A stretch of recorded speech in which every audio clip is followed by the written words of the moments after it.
முதலமைச்சரை பொறுத்தவரை அரசு பயணமாக இன்னைக்கு ஆட்சிக்கு வந்து துபாய் 6000 கோடி ரூபாய் சொன்னாங்க. பணம் இல்ல, ஒயிட் பேப்பர் இல்ல. அதன் பிறகு சிங்கப்பூர், ஜப்பான் அதுவும் இல்ல, ஸ்பெயின் இல்லை. இன்னைக்கு அமெரிக்கா போறாங்க. கிட்டத்தட்ட 3.5 ஆண்டுகள்ல இத்தனை பயணங்கள் முதலமைச்சர் அவர்கள் மேற்கொண்டிருக்கிறார். எப்பொழுதுமே வெள்ளை அறிக்கை இதுவரை கொடுக்கல. எந்த கம்பெனி போன நாள எவ்வளவு இன்வெஸ்ட்மெண்ட், வேலை வாய்ப்பு எவ்வளவு உருவாச்சு, எதுவுமே நமக்கு தெரியாது. ஆனால் மறுபடியும் முதலமைச்சர் போறாங்க. முதல் 3 பயணங்களும் தோல்வி பயணங்களாக தான் நாங்க பார்க்கிறோம். ஏன்னா தமிழகத்திற்கு அவர் நினைத்த நிதியோ திரட்ட வேண்டிய நிதியோ வரல. ஆனால் இந்த முறை அவர் போறாங்க அமெரிக்காக்கெல்லாம், பெரிய ஒரு ப்ரோக்ராமோட போறாங்க. பொறுத்திருந்து பார்ப்போம், தமிழகத்திற்கு ஏதாச்சும் நிதி கொண்டு வராரான்னு பொறுத்திருந்து பார்ப்போம். முதல் 3 பயணம் தோல்வியில் முடிந்தது போல இந்த பயணமும் இருக்கக்கூடாது என்பது எங்களுடைய நம்பிக்கை. பொறுத்திருந்து பார்ப்போம். டிஆர்பி ராஜா அவங்க பேசியிருக்கிறாங்க, இண்டஸ்ட்ரீஸ் மினிஸ்டரா.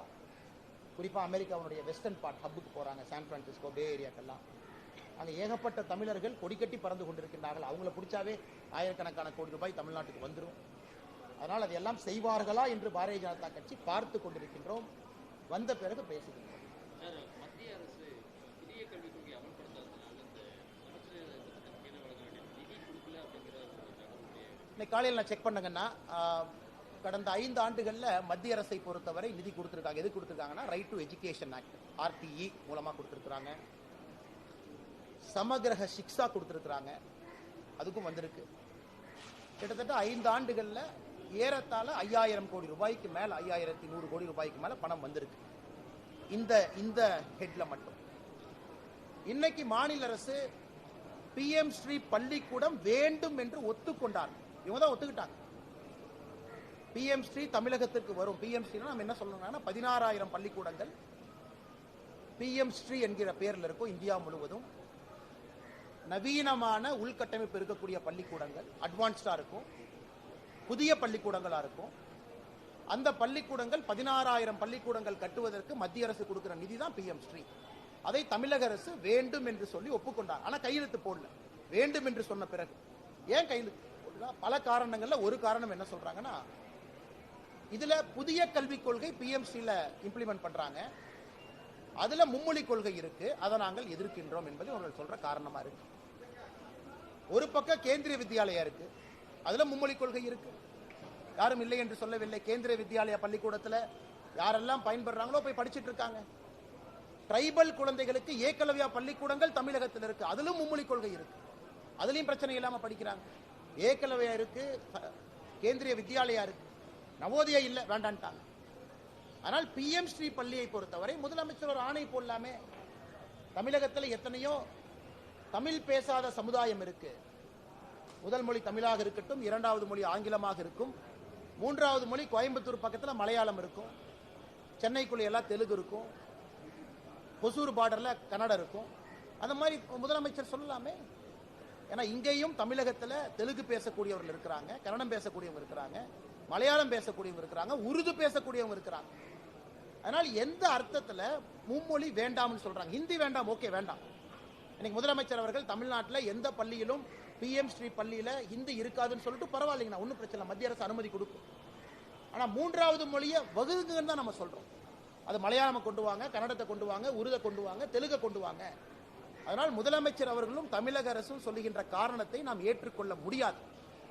பிரதமர் அவர்கள் விருப்பப்பட்ட நிதி கொடுக்கறாங்க, எல்லா மாநிலமும் நிதியை வாங்கி PM ஸ்ரீ பள்ளி கூட கட்டுறாங்க. ஆனா இங்கே மட்டும் 3 மொழி இல்லை என்று சொல்லுகின்றார்.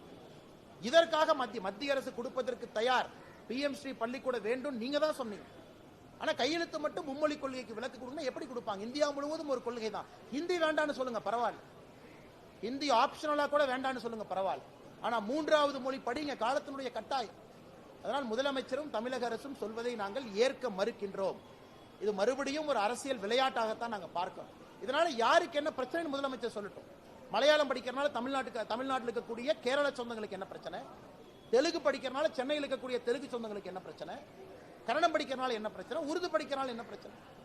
அதனால் இந்த நியாயத்தை, வாதத்தை ஏற்றுக்கொள்ள முடியாது. மத்திய அரசு தயாரா இருக்கிறாங்க. இத்தனை காலமாக ரைட் டு எஜுகேஷனுக்கு பணம் வந்திருக்கு, இந்த ஆண்டும் வரும். ஆனால் இவர்கள் நாடகம் போடுகின்றனர். ஆசிரியர்களுக்கு சம்பளம் கொடுக்க முடியாது. இங்க பாருங்க, இன்னைக்கு நம்ம நல்லா புரிஞ்சுக்கணுங்கன்னா 60-40 ரேஷியோல தான் சமகிரக சிக்ஷா ஃபண்ட் ஆபரேட் ஆகுது. மத்திய அரசு 60%, மாநில அரசு 40%. 60-40 ரேஷியோ. மாநில அரசுக்கான 40% காம்பனன்ட் இருக்கு. இவர்கள் சொல்லுகின்ற வாதத்தை எப்படி ஏத்துக்க முடியும்னு நான் கேட்கிறேன்.